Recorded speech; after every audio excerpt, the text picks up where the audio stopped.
Hello, it's a beautiful Sunday at napakaganda na ng weather dito sa Dubai.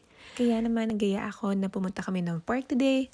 Chill lang, tambay-tambay lang. Tapos dumaan muna kami ng Lulu para bumili ng gatas ni Andre kasi hindi umabot yung delivery ni First Care bago kami umalis. Tapos napakatagal niya bumalik kayo para bumili siya ng camping chair at ng wagon.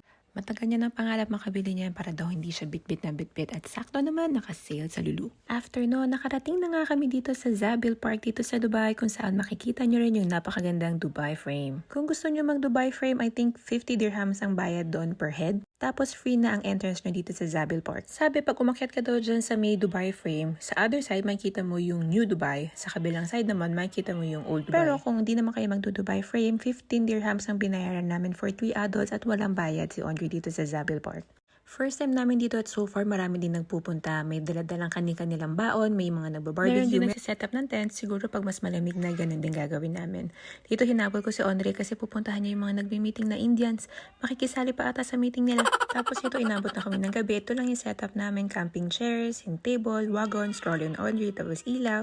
Tapos nag-order lang kami sa Talabat ng Papa John's, umorder ng karak. Tapos yun na, tinitignan din namin itong mga building na to kasi ang kukulay niya dahil Diwali pala. So, ayun lang. After nun, umuwi na kami. Thank you. Bye!